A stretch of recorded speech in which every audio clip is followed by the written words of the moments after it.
The 2025 Canadian Premier League playoffs get underway with the 4-5 match on Wednesday night. It's Halifax Wanderers hosting York United. Wheeler, Wilson, Platt with you. I'll start off with you, Jordan, being a former York United player yourself. Where will this game be won and lost on Wednesday night? You ready for this? This is very I'm profound. ready. Never heard of it Ready. before. In the 18-yard box. Boom. I think you mentioned it. I think you mentioned it yesterday, though, Wheels, like in terms of the midfield probably canceling each other out. Expected, 21 centimeters of rain or something? It's going to be rainy. It's going to be wet. The pitch is going to be waterlogged. It's going to be a bloodbath. It's playoff football. But who could be clinical in the 18 is going to be the decider. Whether it's Julian Altobelli in rare form or if it's Coimbra looking like his old self, the one that was there right before that high ankle sprain. Whoever can make the difference in that 18-yard box and who cannot make a mistake in that 18-yard box will probably go on and play Calgary on the Sunday. So I think it's going to be a tight affair. I'm expecting this to go the distance, meaning 120 minutes. Hopefully it's not pens because I hate when a game like this is decided in penalties. But regardless, it's going to be a close affair. But whoever takes care of the 18-yard box will probably be victors. You know what's going to happen now? There's going to be a couple screamers from like 23 I would love out, that. you know? And then we'll have to revisit your take here and I would love dissect that. Prove me wrong. I would love it. Ollie, are you with Jordan? Is it just going to be which team's more clinical than the other? Which one maybe defends their area better than the other one? Because there doesn't seem to be much between these two teams. Yeah, of course, to a certain extent. But for me, the big question is, can Halifax break down York United? I think it's going to be that kind of game where York presents that kind of challenge to Halifax. And we've already seen this. I think you always see this when it comes to playoff time. I think the games change and the away teams start to play a little bit differently. But I think it's already happens this year because the away teams have been struggling so much in the CPL in recent months. They're already taking on, I think, a more pragmatic kind of approach of, trying to force the home team to take the initiative, to come out of their shell, to break them down. And I think in recent weeks, the Wanderers have struggled with that a little bit. And we saw it against York United when these two sides met earlier this month. That York, I think, were a bit more careful in their approach, played a very tight game. And the question to me is still open, is are the Wanderers the kind of team this year that can consistently carve teams open and create chances and play through that kind of approach? And I'm not sure that they've definitively answered that in recent weeks, certainly, and maybe over the course of the whole season. You look in that game, they scored on a set piece goal, otherwise struggled to create chances. Same kind of thing with Ottawa at the weekends, not a lot of the ball, not a lot of chances created. I think York will try to take the sting out of the game, think that they can have some joy in doing that with this Wanderers side, and believe that they have enough at the other end to maybe sneak a goal that could decide this. It's kind of funny, Ollie, because I kind of feel that taking the sting out of the game would be in Halifax's best interest as well. Diego Coimbra hasn't played 90 minutes in a long time, and they really don't have a prolific or any kind of reliable goal scorer after him. And when you look at Halifax Wanderers' strength, it's really in the back. In fact, they play with 5 and 6 defenders at times. So really, are we expecting a low-scoring game here where it's going to be a little bit of a slog? It's going to be a little bit of a grind in the end? Because I kind of feel like both teams cancel each other out to a certain degree.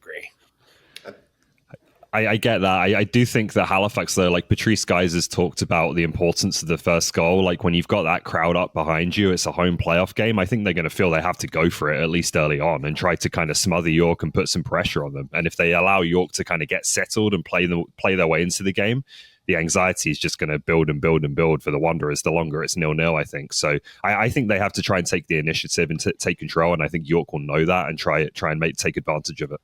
I think they should, but I also think it's a game. It's a game for me, Wheels and Ollie, just for like as much as we're talking about, or I feel like it has to be done in the 18. Rhea, Lopez, Farron, these type of players that maybe aren't the prolific goal scorers but can produce a magical moment. This is the game for them. I think obviously Farron coming back to his Wanderers ground as well. He's the type of a player that can really go and silence that crowd and be shifty, but it's about a magical moment, man. That's the beauty of playoffs. Both teams lost on the weekend. York, it didn't seem like they were all that committed to going out and trying to beat Forge. I'm not saying that there wasn't any effort there, but they left three prominent players back home with eyes of playing midweek, and it would have been difficult to beat Forge and for everything to go their way anyways. And Halifax just didn't really have any ideas, especially in the second half against Atletico Ottawa, to go find a victory as well. Does that suggest to you that both were comfortable playing this game at Wanderers grounds? And, it, especially for York United, we've documented it. Away teams have struggled largely in the Canadian Premier League this season, but it seems like they were absolutely fine going to Halifax and potentially playing the Wanderers here on Wednesday night, Jordan. Yeah, no, for sure. I think we talked about it too. We were a bit shocked on the outcome when you look at the lineup that York put out. But for me, that just says we're okay running the gauntlet. We're okay going to Wanderers ground and being robust and keeping things tight. But I look at it, you think about going into playoffs, the biggest thing that everyone always says, and which I believe to be true, is about momentum. When you go and lose, regardless if that was, obviously you went into that match against Forge thinking that there could be something for you, but losing the way that they did, the 3-0, it's just like you should have maybe thrown a couple punches and felt a bit good about how you're moving. So I don't love that part about York going into this type of match, but I think with Halifax as well, to Ollie's point before, is it's their game to take. They're at home. All the pressure's on York in a way. I know pressure's on Halifax in terms of they should have finished higher in the table, maybe that third place game. But at home, you got to take it to them. So we'll see how this plays out tomorrow night. I think with York, it might have been more about like they've got to be looking at it going into last weekend and thinking our chances of getting third are very slim at this point. Like Cavalry just need to get something in Vancouver. So if we're going to be playing in the 4v5 game anyway, in the middle of the week, a few days away, let's turn our attention to that and start preparing for that and not worry too much whether we're playing at home or away. I think that was probably their approach, just seeing that, their chances at this point of getting out of that match were always very slim. Also, what I heard too, Wheels, is like quickly, it's just like the Pateo, the Lopez, to travel to Halifax. I know even if it's a smaller travel, to go and do that and have a quick turnaround and try to perform midweek, it's probably better for Mario Stacchio and company to just rest those big dogs and those influential players and then see what you get on Wednesday. Well, we'll see if it pays off. Let's talk about some players specifically. I know, Jordan, that you share the sentiment that Halifax should have maybe finished a little bit higher based on the players they have. I think Halifax are right where they should be. I think they probably have about the fourth or fifth best squad in the Canadian Premier League. I can make the argument that York United has a better built squad, to be honest with you, certainly much more attacking talent.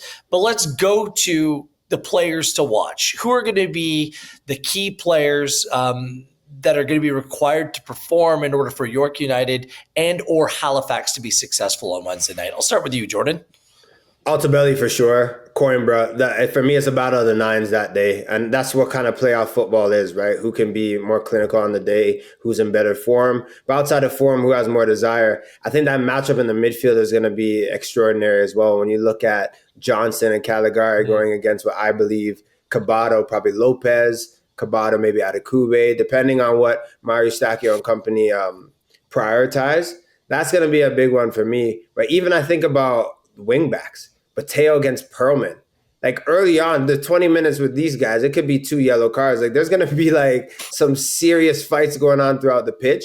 But I just feel like the team that wins the majority of those battles, obviously it favors them and they're looking good to win a match. But I think even if we've documented this, they're pretty much blow for blow and hit for hit. Like you think of Frank Sterling, then you got TMG. Like you think about both of these sides, they're pretty much even, but I think on the day, who's more clinical? Is it Rhea? Is it Farron? Is Batar coming off the bench? Like who's going to be that X factor for either side? But I think down the middle, they're pretty much even.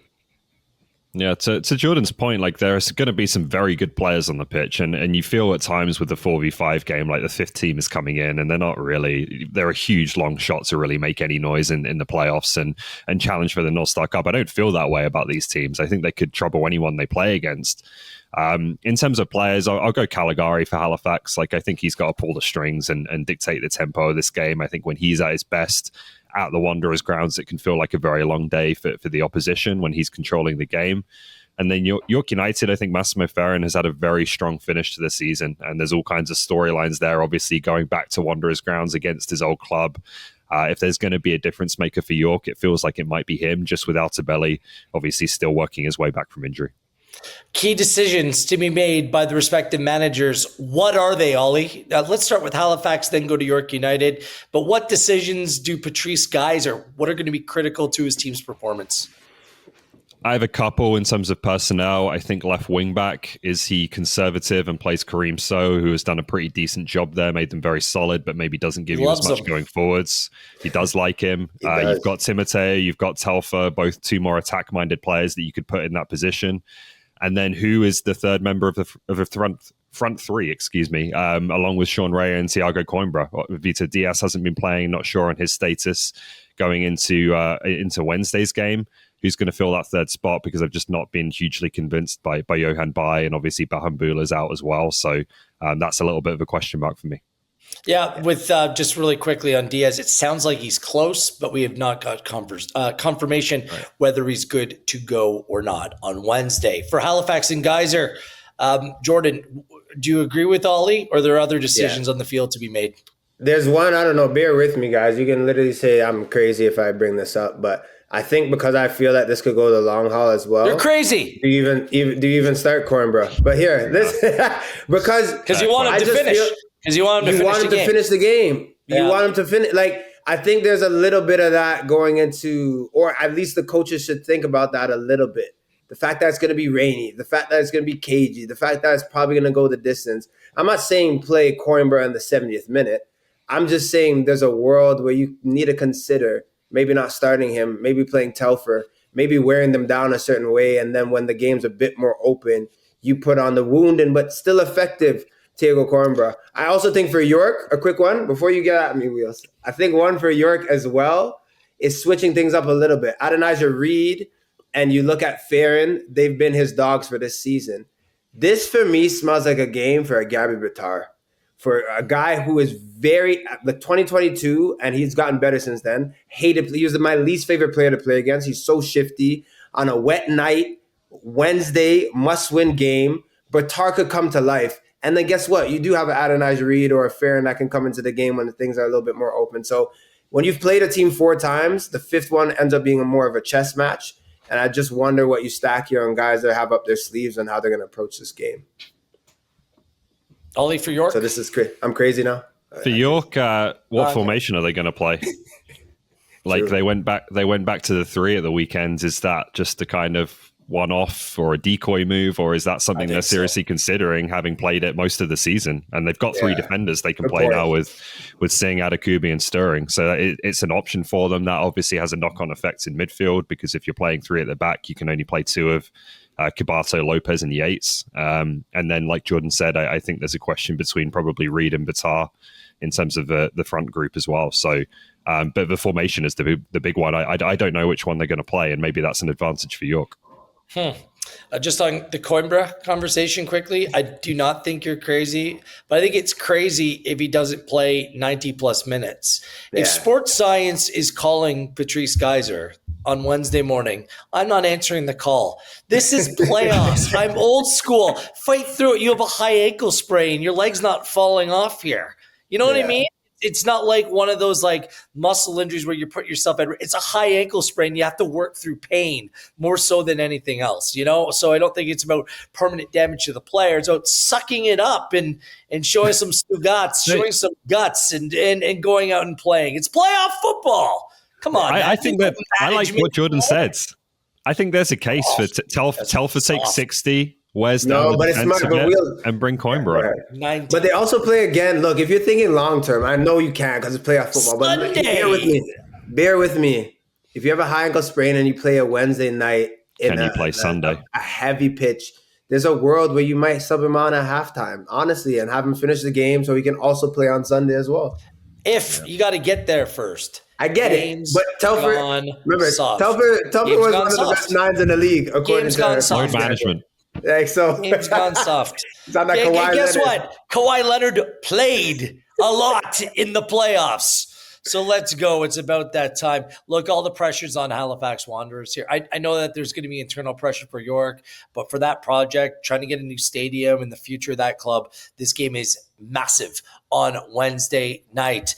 Look, we should also congratulate Shola Jimo of York United, Sergei Kozlowski of Atletico Ottawa. Both are being called into Canada's under-17 outfit that will be playing in Qatar starting at the first week in November, which means that this might be one of the final opportunities for York United to see Shola Jimo this season. If either one of these teams make that run to the North Star Cup final, the CPL final, then they would be unavailable. They would be away. So something to keep in mind. So Shola Jimo will try to show out, as will York United, as they go to Wanderers grounds Wednesday night as the CPL playoffs finally get underway.